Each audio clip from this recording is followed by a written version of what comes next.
I'd like to thank my patrons for making this video possible, especially Avi, who has been a student of mine for a while, but I have learned much more from him than he has from me, because he can magically turn into boats, like ghost spirit vessels. Like he becomes like a long canoe style thing, but it's like his body, but it's like translucent now.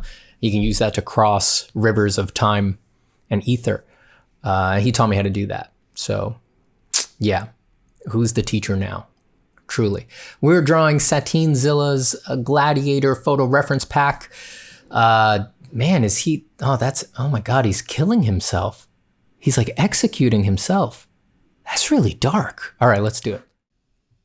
Gladiators, gladiators, gladiators, gladiators. Well, I guess a gladiator. There's all sorts of different types of gladiators. That was an interesting thing that I learned at the Colosseum. I didn't know that there was like archetypes, basically like roles for gladiators. If you were a gladiator, you were trained to be a particular type. You were either like this one with this weapon and this shield, or you were this one with a net that was specifically designed to have an advantage over the one with this kind of shield or something like that. Very RPG-like, actually. Very much having different roles on a team and having someone that you're strong against and someone that you're weak against. I was fascinated by that. I hadn't picked that up. Because, you know, you see these crazy outlandish designs and something like, you know, the classic movie Gladiator, you just assume it's pushed or exaggerated or just made to look as awesome as possible for the movie. It's a weird, because they don't tell you in the movie, it's kind of a weird counterintuitive leap to say like, oh, that's a specific kind of gladiator of which there was many, and it was specifically supposed to be to fight this kind of gladiator. I don't know. I kind of fell in love with that. I thought that was so cool. So these reference images are just one kind of gladiator. I don't know which kind this is. If anyone does, feel free to educate me in the comments. But there's a lot of challenges here with these references and drawing this kind of thing, especially in something like pen, like fountain pen, which is permanent and doesn't give you much by the way of correction. So the first thing that I added to my tool bag here to help me capture these guys, you just saw me do, which is I am smudging a lot of the lines that I put down.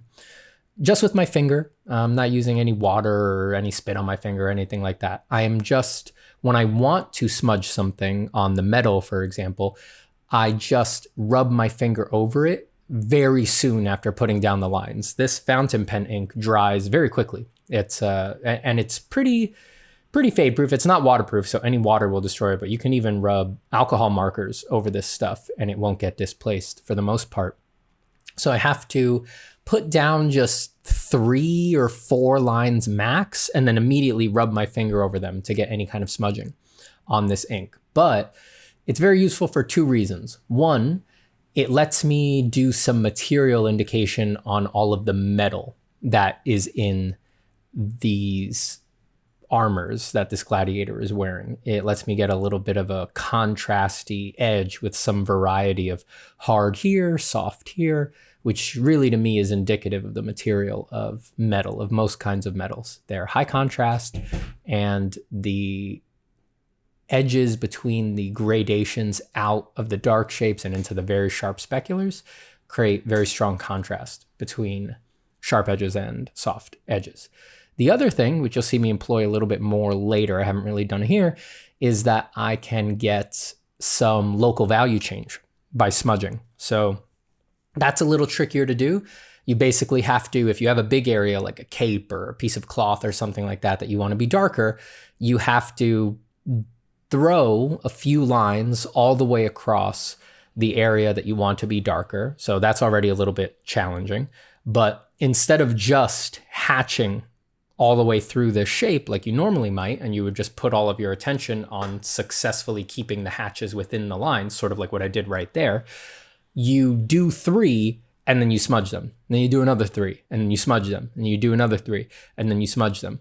And if you do that with a kind of uniform rhythm over and over and over again, it'll actually give you a pretty nice flatter value for that area. Now look, this is only just a rabid sketchbooking technique, because if you really wanted to get clear local value differences in a material like this, you'd be better off either wiping the ink lines with a watercolor brush or a paper towel that has some water on it, that would give you a little bit better of a flat value shape. Not this ink in particular. I actually find for some reason this ink, if I wet it with either water or spit or anything like that, it kind of turns reddish. It goes through a hue shift as it thins out. So this one's not that good for it, but most inks, that would be the better way to go. Or even better than that, you take some of the source ink. This pen uses cartridges, so I couldn't take the source ink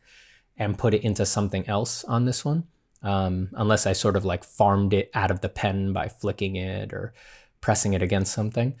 But you take some of that source ink and you dilute it with water. And then you use that either you can get watercolor brushes that have a water reservoir in the back instead of just a regular handle. You can load that diluted ink into that watercolor brush, or you can just keep it in a jar or something like that. And then you can use that to put down flat values that play well with the ink that you are using. You have to remember, of course, if you do that if you put your lines down first, you are going to dilute them when you rub the diluted ink over them. Even though it's ink, it's still going to dilute it because it's a lot of water as well. But for this, where I just want to go quick, I'm just sketching, I'm just studying, perfectly fine to just hit it with my finger and totally dry, get it to smudge out as long as I'm doing it quick enough. So I'm having a lot of fun here with the pen. I remember really getting enthused by using the smudging technique to do certain little elements. Like, it's a little hard to see, but you can see on the straps where there's like big stitches on the straps that are either reinforcing the edges or something like that, or where buckles come in and out of a leather base. I found this useful little technique where I could just very quickly dab a little ink along each of the holes where, for example, those stitches would plunge in. Just dab, dab, dab, dab, dab all the way down the line for where the holes would be, and then just rub my finger over that line once, and it would give me this softened little value there that I felt captured not just the insertion of the stitches into the darker hole, but then also like, that rounded lip that it's nice to put on fabrics and some materials like that, just so that it's not just a flat rectangle sitting across someone's chest and things like that. I was very pumped for that. And besides that, just tracking a lot of these details very carefully. As we discussed in the last fountain pen video, this hyper precise, almost mechanical line that you get from the fountain pen is really exacting on the nature of your shapes. It makes you focus on, all right, this is a leather belt that goes across this guy's belly. What the heck does that really mean? What does that actually look like, right? As a mental model, that's nothing. You've never seen one. No one you know wears those. So you really just have no idea what this actually looks like. So the pen really demands that you break it down. It has this waggle here, it has this waggle there, this strap interrupts the silhouette over here, it breaks the contour over there. It's a very exacting medium for doing studies of things that you just aren't familiar with. And that's why I like it. I really like it. I like that it forces me to really look at stuff that I don't understand and see how the shapes and the contours interact. So I'm really abusing that smudging method here. You can see I'm doing what I mentioned before for getting some local value change. I'm just putting down a little area of this continuous texture, and then I smudge it, and then I keep going. If I go much further than that, it won't hold, or it won't smudge. It will hold. That's the problem. Darkening down the local value on that arm, and it looks like I ran out of ink. Oh, poor me. There, placed it. I'm looking here for the first time that I do the local value method on a flat area instead of the chainmail. It's the same thing as what I did on that chainmail, but in a flat area, I think it's a little bit more clear what I'm doing. I just put down like 3 or 4 lines, and then I immediately smudge them, and then I continue adding lines in groups of 3 or 4. It's really nice to get some effective indications of the softness of flesh next to all of this man-made stuff, like the straps, the metal, the leather, it's really hard to get in something like pen. It's really hard to get different materials and levels of softness and hardness to read and to play off of each other. Because in pencil, you could literally soften all of those lines on things like the flesh, right? You could just run over them with your finger with a blending stump and get them to soften down, basically disappear and just be airy patches of value. And then that would feel very soft, like flesh, and all of the value changes on flesh. And then you can leave all the crisp lines that you want on the metal to contrast that.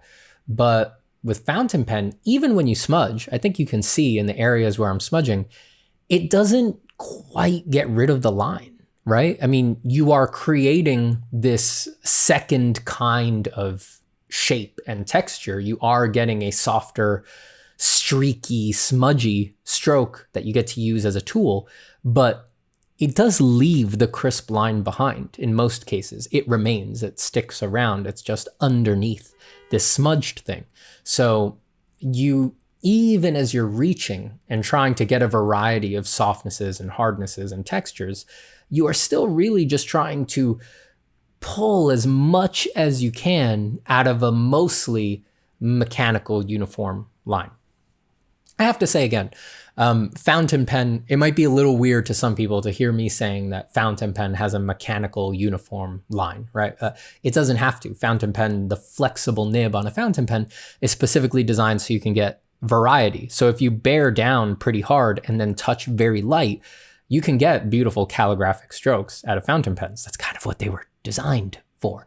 It's just the way I draw. You know, I have a pretty light hand. I don't like pressing down very hard. I only do it when I'm reminding myself to do it, really, to get a particular effect that I know requires it.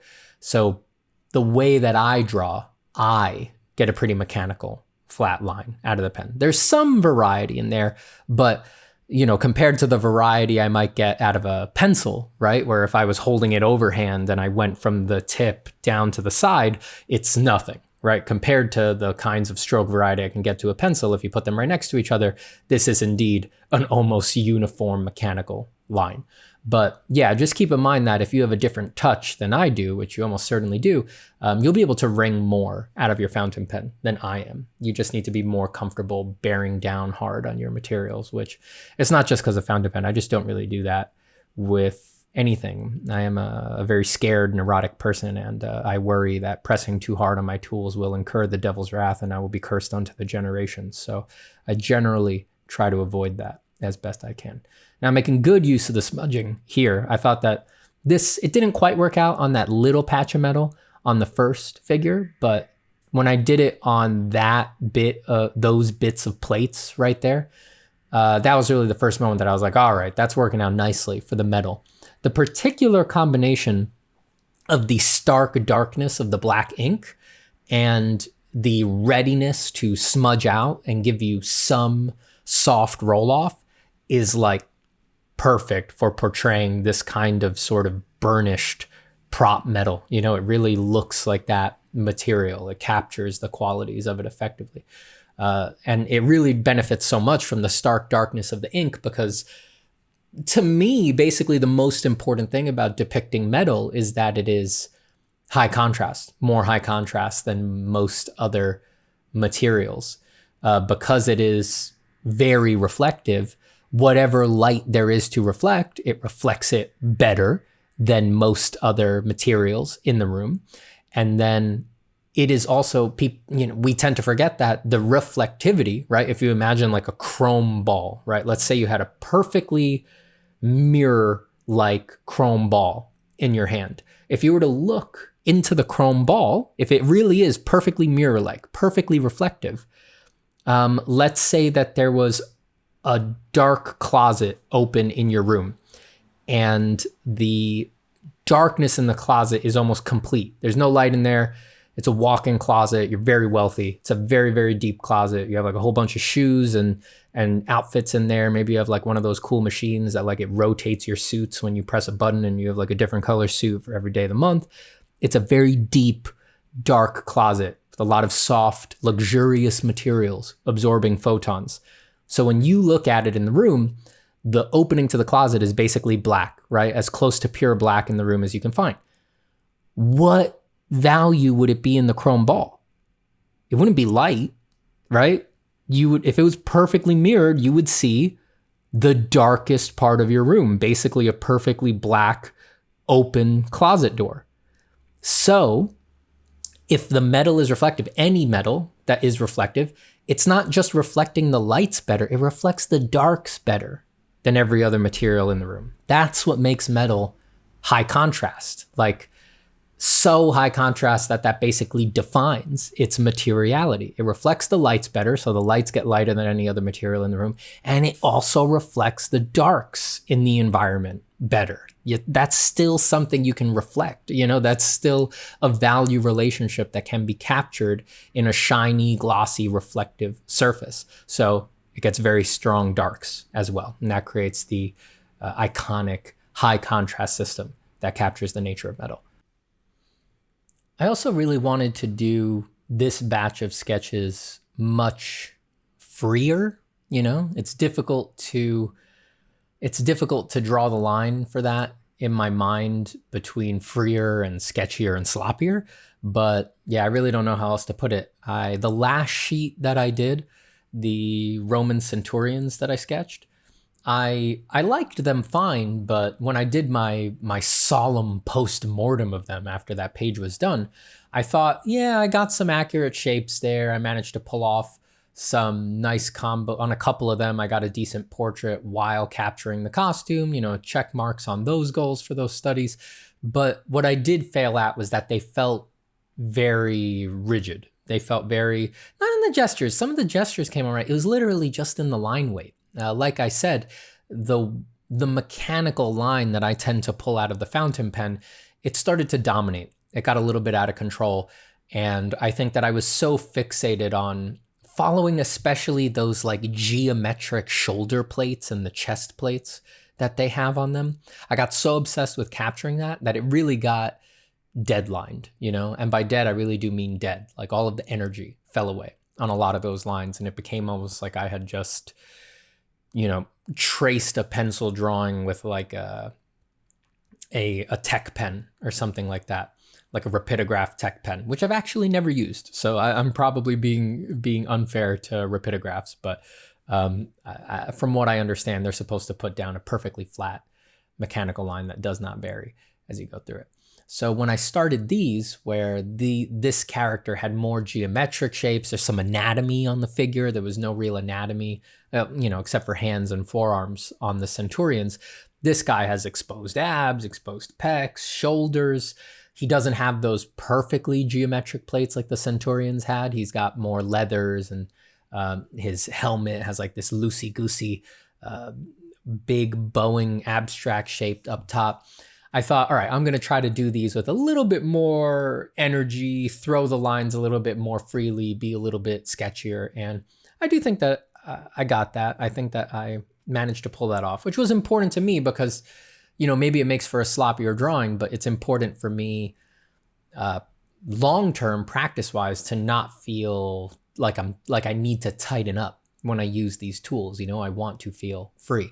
So yeah, it was a benefit in some ways and it hurt in other ways. Like I think trying to think about throwing like that made me get, a lot of these are really out of proportion. Arms get too short or too long, or torsos get too short or too long. A lot of proportional problems on these, but that wasn't the number one goal of this. At least I got the freedom. It's very hard to nail proportions completely freehand in something that you are doing in ink, which is so unforgiving. You just need to do that. You really need to constantly be comparing what you just did to what you're about to put down and asking yourself if things need to go longer than you think or shorter than you think. Oh, and look at me. Now I'm doing I decided I'd risk it all and do a portrait in the middle of this batch right here. Portrait of a handsome male model after already doing 2 faceless centurions. I was like, yeah, let's see if we just completely ruin this spread by getting an ugly ink portrait in here. But I actually think I lucked out on this one. It came out okay, but as good as I could hope for for a permanent ink sketch with no underdrawing of an attractive male model with a symmetrical face. That was a risk there. It was more likely that this was going to be the sore thumb of the sheet, and it was not. So I count myself lucky. It's not a likeness at all. It does not look like him, but I'm also basically never going for that. That's not something that's just really not in my artistic ballpark. Well, no, ballpark implies that it's like something that I wish I could do and that I couldn't. I just don't, it rarely comes up. I'm not really interested in it. It's rarely part of what I'm trying to pull off. So I'm really just trying to transform his face into some other face that doesn't feel broken, but I don't need it to look like his face, you know? Like, who's gonna see it? Well, actually, damn it, because I'm on YouTube and I'm showing you the reference, you do see it. This is like the rare case where people do see it, but 9 times out of 10, unless you're drawing a famous person, it's like, it's not relevant. You know, it's really not relevant. No one's ever going to know whether it does or does not look like the person that you are drawing. It's just that in most cases, making it look like the person you're drawing is not a shortcut. It's painful, but it is the most direct shot to capturing character and nuance and variety and interest in the face, right? It's easier, probably the wrong word, but it's the more direct path to getting all of that level of interest and just familiarity that we have from life into the drawing. But rest assured, if you could hit that completely from imagination or while not hitting the likeness, it doesn't matter. As long as the level is met and it feels like the level of nuance that we are used to from what real people look like, no one knows who you're drawing or what they really look like, right? So it really just is not super relevant. So don't worry about it if it's not your main goal, is what I would say. Just keep drawing and try to use the model as an inspiration for how you are going to make some slight adjustments to your sort of idealized model face that lives in your mind, you know? We all have a sort of a platonic face, you know? Talking about Plato's idea that there's these ideal forms to which we compare everything and they only exist in the mind, right? Over the years, we as artists, I think we tend to develop one for ourselves, right? There's just this feeling that like when I just sketch from my head, this is the person that comes out if I'm not consciously trying to push it somewhere else, right? There's a particular type that is going to emerge from us naturally.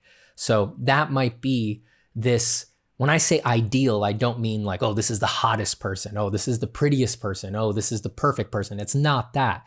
It's just, this is an abstracted person that for some reason emerges from me, right? That's what I mean by ideal. It is a type to which things are compared to. And for some reason, you know what that is in your head to some level, because when you're hitting it or not hitting it, you can feel it. You can feel that it's off or that it's right.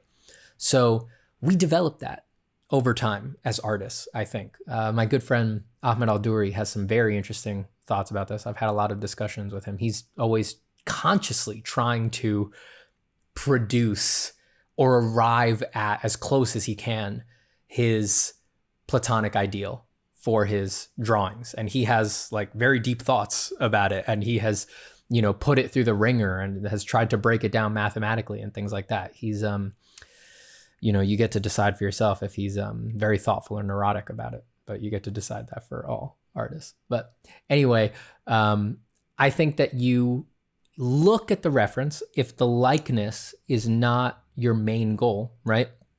You look at the reference and you let the reference inspire you for what slight adjustments you are going to make to your platonic ideal face, right? So you're still really drawing what you feel is right? Like this kind of proportion, these kinds of transitions between forms, but you're saying, all right, this model has pointier eyebrows, more subtle eyes or larger eyes, a very fine nose or a more bulbous nose, thicker lips or thinner lips. You let that inspire you, right? You pick and choose what you think is relevant for this drawing from the model, and then you're really just editing your mental model to like liquefy in that direction rather than trying to actually nail the real shapes of what this human being looks like, this unique individual, which is really a different task. I would argue that if that's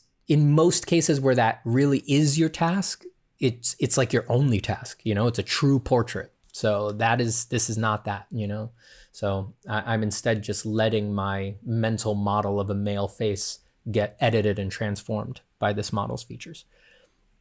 And I just did that as a bust, a little bit more metallic tricks, and wrap on that. On to the next. I don't remember what the next one that I draw is. I'm as confused as you are. Oh, no, I already remember from those 4 lines right there. Yeah, this is the gladiator sort of reaching over his head with the shield. Now, so you can see from the way that I start here when I do the shape-to-shape method where I'm not really throwing guidelines, I just start with some high contrast, iconic looking shape, right? I mean, no one would ever advise you to start a drawing by sketching in the shadow shape on the tricep of the inverted arm, right? That is never a good idea. But for what I was looking at, it just stood out. I was like, all right, the length of this upper arm will scale. Everything else in the drawing will let me know if the rib cage is too long, too short, et cetera, et cetera. And there's also just that shadow shape is quite clear. It's very clear, right? It doesn't need to be iconic in like the geometric sense or anything like that. What's important is that it's clear. I can kind of wrap my head around the ratio of its length versus its width, right? And if I can do that with just that one shape, I can kind of let that guide decisions about all of the other shapes. Is it ideal? No, obviously not, because I still made plenty of proportional mistakes as I went on with the sketch, but it is a way to start if you're not doing the whole throwing the initial gesture line off the bat kind of a thing, which again, you really should if you want to. I don't know why I didn't even consciously choose it. When I did these sheets of studies, I just instinctually went to straight shape to shape. And I only wanted to put down the lines that were my final lines for the actual structures. And I didn't want to, there's already so much going on the page that I didn't want to dirty the page up with these abstract, more diagnostic, tool-oriented lines like gesture lines, which really, it's very rare that a gesture line that you throw at the beginning of the drawing becomes part of the final surface, right? Most of the time, the drawing would be made better if you could remove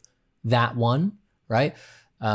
Sometimes it contributes a lot to the energy and stuff like that. But even then, you could probably, at the end of the drawing, if you really wanted to emphasize the energy, you could probably fake a more ideal one with the info that you have from the rest of the drawing.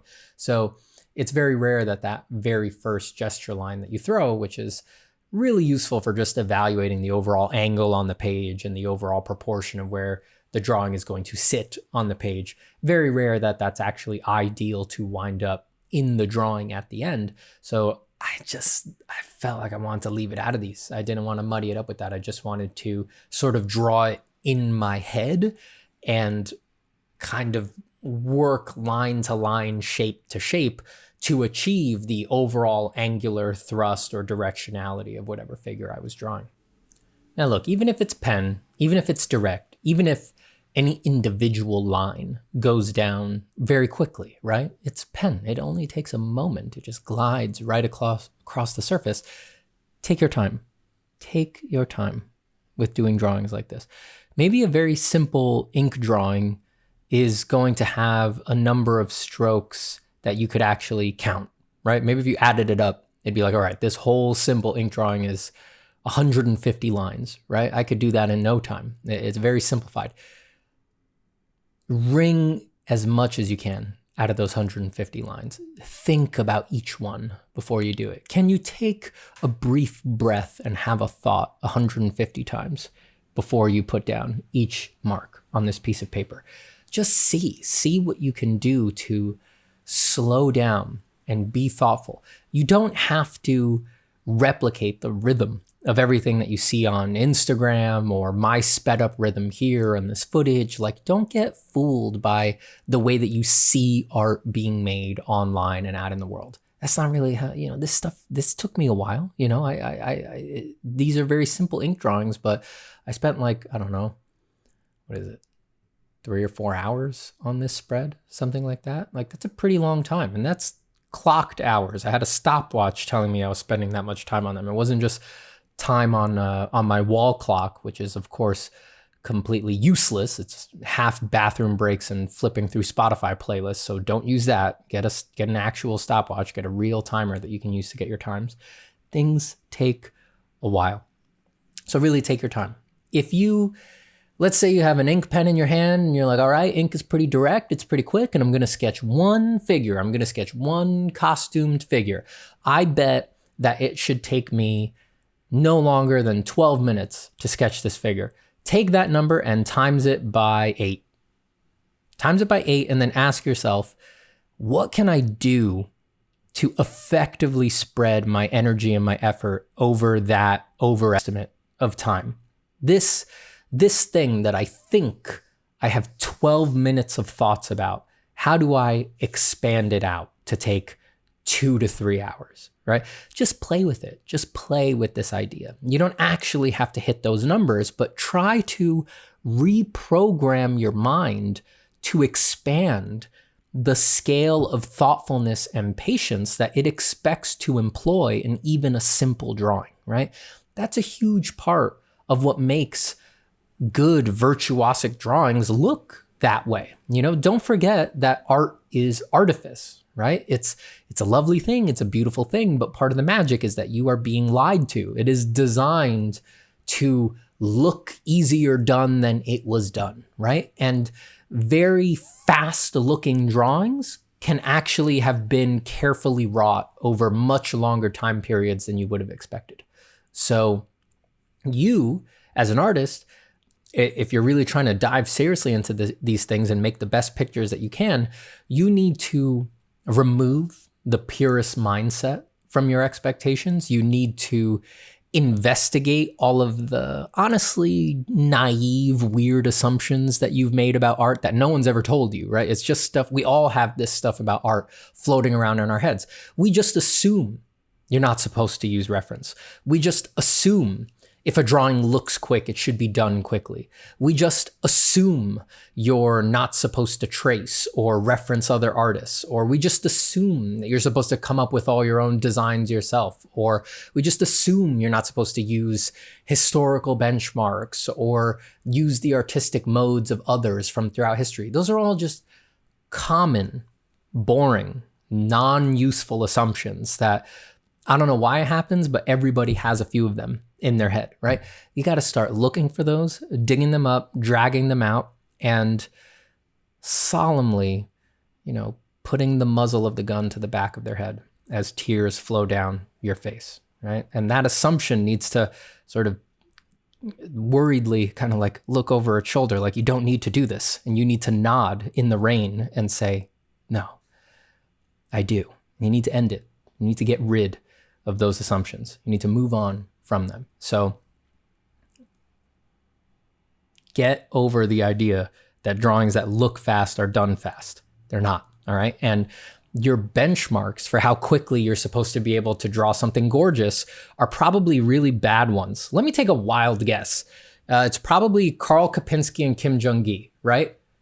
Maybe they're your benchmarks for how fast you should be able to draw. Oh yeah, no problem. You just picked the two biggest freaks in the world, right? You just picked the two people operating at the absolute extreme of what is possible to be done in an amount of time. Stop it. What is wrong with you? Why would you use them as your benchmark? That is doing nothing but crippling you. They can only do that because of a lifetime of very particular conditioning factors that have allowed them to do that, that not only can you not replicate them, you wouldn't want to if you could investigate what those conditioning factors actually were to allow them to do things so quickly. Just don't gauge yourself off of the people who are the exceptions, right? Don't do that, right? I'm not saying you can't be an exception, right? You might get to be an exception someday down the line. You might be the confusing bastard who's ruining everybody's art practice at some point. I hope that happens to you. But it is very counterproductive to base your expectations about yourself and others on the freaks at the beginning of the practice, and while you're trying to bring up your skills, and while you're trying to, most importantly of all, grapple with what the heck your expectations for yourself should even actually be, right? Those invidious comparisons are going to do nothing but hamstring you and assure that you spend years lost in confusion and probably barking up the wrong trees. So watch out for where you are getting all of this implicit data from, right? Any of your data about drawing pace, the rate that you're supposed to put down lines, the feeling that these things are just, how virtuosic are you supposed to be? How carefree is it supposed to look? How much careful hand wringing are you supposed to do, right?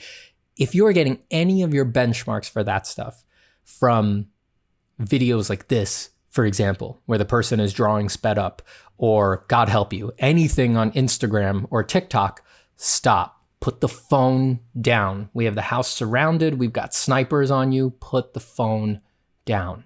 Do not use that as your benchmarks. You've got to seek realistic benchmarks. I'm part of the problem here, right? It's just unrealistic for me to not speed up footage like this. But I do have a video on this channel where it's 8 hours long.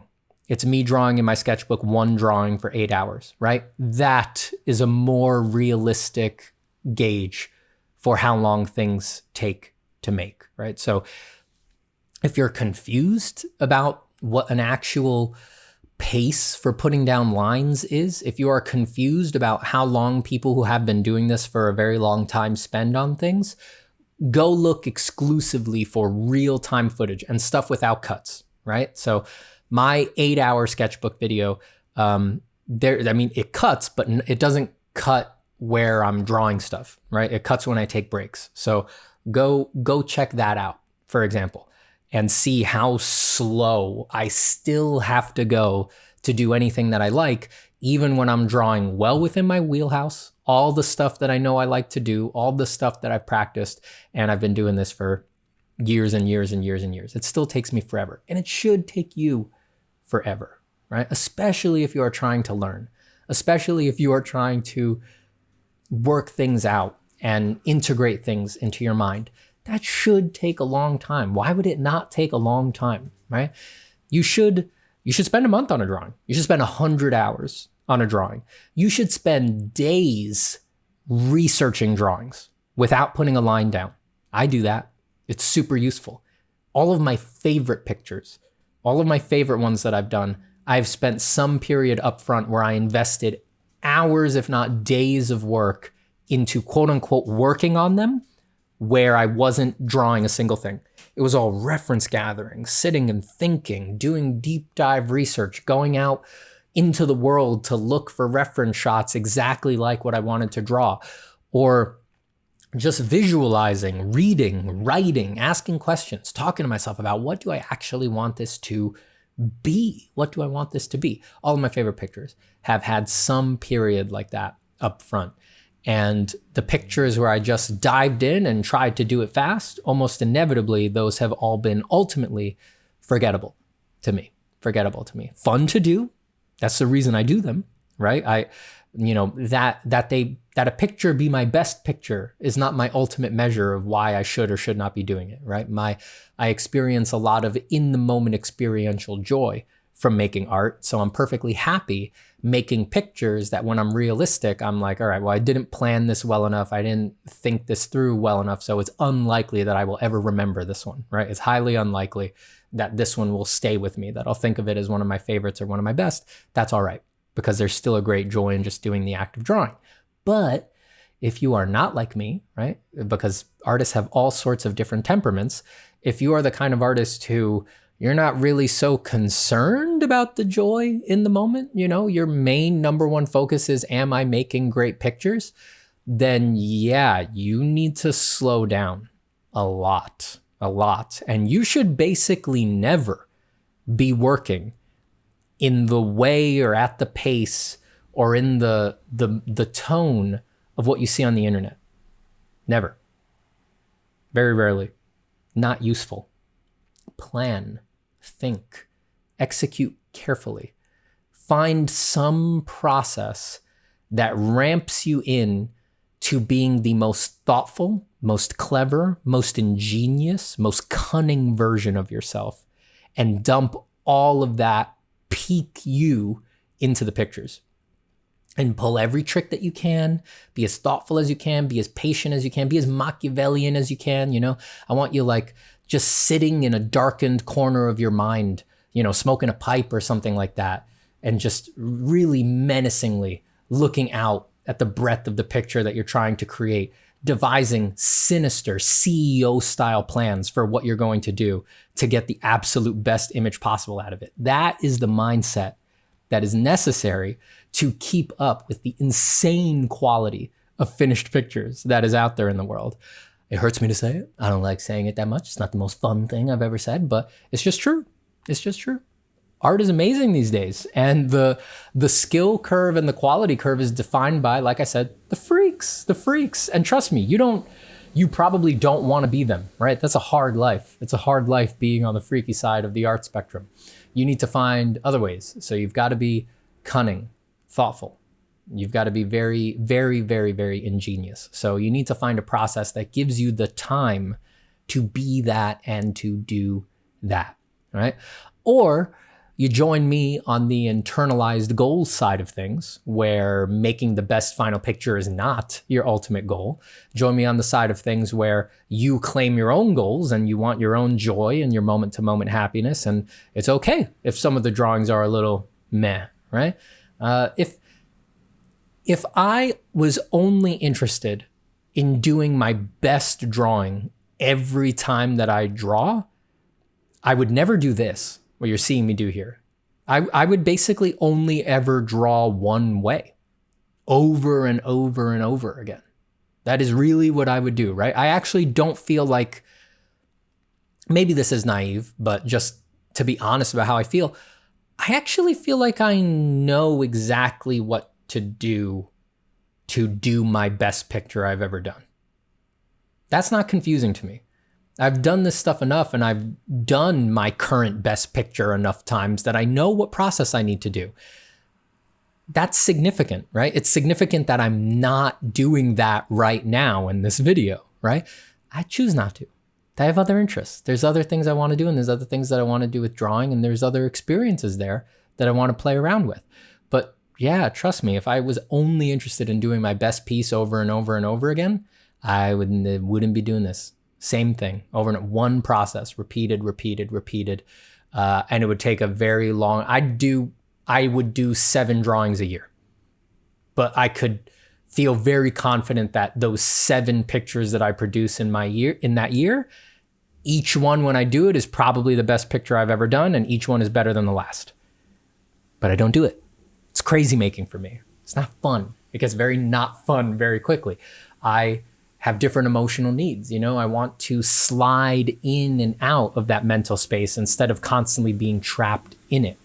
So it's up to you. Like I've said many times, art and your goals in it and how you want to experience the practice, no one gets to tell you what's right or wrong, right?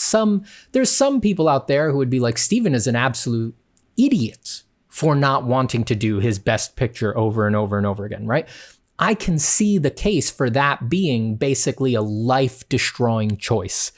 But you don't get to pick for me. Only I get to pick, right? Truly, just you have no say here. No one else does, right? That's how art works. That's what makes art so beautiful and exciting. You get to choose to internalize your goals and really pick a goal or it's not that the goals that you pick need to be extreme. It's like you get to pick as particular and specific and custom and luxury a goal as you would like. It gets to be utterly tailored to exactly, only perfectly what you want. If you only dare to do it. If you only dare to do it.